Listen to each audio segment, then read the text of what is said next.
Bonjour, je m'appelle Roland Bonzon, j'occupe la fonction de directeur général au transport public genevois.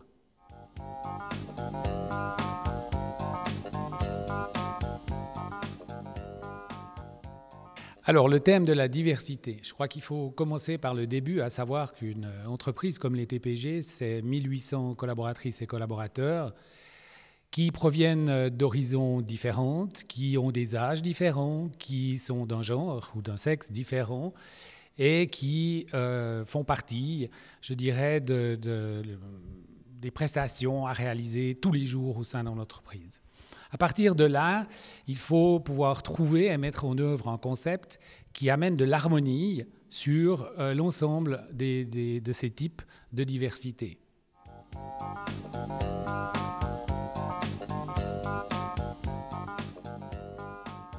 Nous avons mis plusieurs choses en place. Je vais commencer par peut-être la diversité des hommes et femmes. Jusqu'en l'an 2000, nous avions très peu de femmes dans notre entreprise, simplement parce que le temps partiel n'était pas, je dirais, ne faisait pas partie des standards que l'entreprise offrait pour venir travailler. Dès 2000, nous avons commencé à proposer aux femmes le temps partiel. Évidemment, des hommes se sont aussi intéressés à ceci. Et depuis, ce qu'on peut voir, c'est que clairement, grâce au temps partiel, nous avons des nouveaux collaborateurs, plus de femmes, puisque de 2%, faut avouer que nous sommes aussi une entreprise avec un domaine technique très important. Donc déjà, rien que le type de métier n'appelle pas forcément une réponse de la part des femmes. Mais depuis que nous avons réalisé ce concept de la diversité, de 2%, nous avons passé à 10%. Et ça, c'est quelque chose qui, je dirais, qui pour l'entreprise est intéressante sur plusieurs niveaux, dont l'aspect financier. Exemple, grâce au temps partiel, nous arrivons aujourd'hui à gérer toutes les pointes de prestations à réaliser.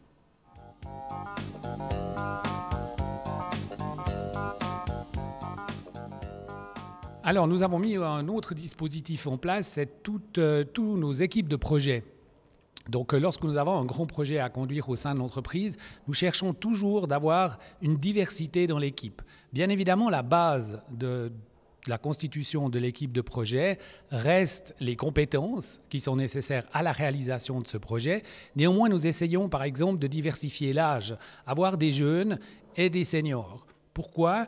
D'une part, parce que ça permet de transmettre les connaissances entre les anciens et les nouveaux, et ça permet aux nouveaux, pour autant qu'ils proviennent de l'extérieur de l'entreprise, par exemple, d'amener de nouvelles connaissances ou de nouvelles solutions. Dans ces mêmes groupes aussi, bien évidemment, des hommes et des femmes dans ces équipes de projet. Simple et bonne raison, c'est que c'est des sensibilités différentes et il y a une expression du besoin aussi qui est différente. Et tout ça, c'est une plus-value, je dirais, dans le cadre de cette conduite de projet.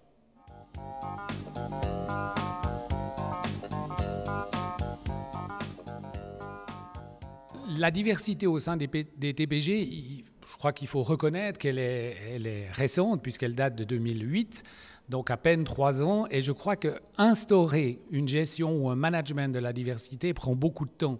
Aujourd'hui, comme la majorité des entreprises, nous gérons la diversité des âges, des genres, des nationalités, mais par contre, nous ne sommes encore pas entrés en considération, en tout cas, nous ne prenons pas dans le management ce qui est, par exemple, ethnique, religion, etc.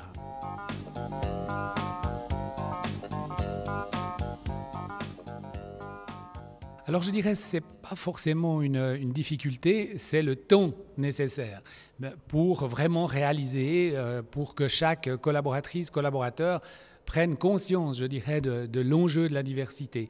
Évidemment, la direction, les ressources humaines, je dirais l'ensemble des cadres supérieurs aujourd'hui sont convaincus qu'à l'avenir, il faudra et il y a lieu de gérer cette diversité. C'est juste le processus qui est relativement long.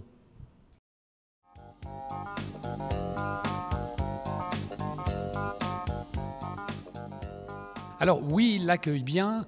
J'en veux pour preuve la réalisation d'une enquête de satisfaction. Nous avons fait une enquête de satisfaction en 2009 et une autre en 2011, donc en avril 2011. Donc les résultats sont aujourd'hui utilisés. Et ce qu'on voit, c'est qu'il y a deux éléments dans les différents thèmes que nous avions proposés à nos collaborateurs qui ressortent. Ces deux thèmes où on a fait un énorme progrès, c'est le respect et l'autre, c'est le management. Alors très clairement, le respect, c'est lié à la diversité, parce que lorsque nous expliquions à l'ensemble des collaborateurs ce qu'était le respect, on faisait, je dirais, référence à la diversité, aux valeurs de l'entreprise, et ainsi de suite. Donc là, c'était, je dirais, une bonne mesure.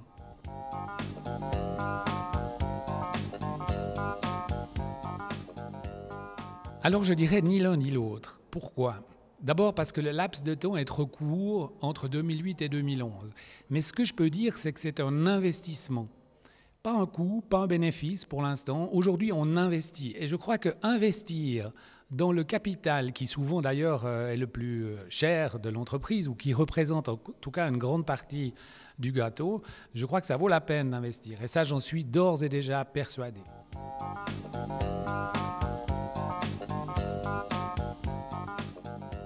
Alors, notre priorité ou un des objectifs, c'est, je dirais, finaliser tout ce qui est concept management, parce que la diversité, elle ne peut pas être décrétée. Elle doit se partager, elle doit, je dirais, se discuter au sein de l'ensemble des collaborateurs. Par contre, il n'y a plus besoin que ce soit forcément la direction générale qui continue à en parler. Nous, on doit supporter le projet. Mais ceux qui sont le lien, ceux qui sont le trait d'union entre le collaborateur, collaboratrice, eh ben, c'est bien le cadre. Et aujourd'hui, nous avons un grand projet qui est le Cap Manager, c'est-à-dire la formation de l'ensemble de l'encadrement de l'entreprise.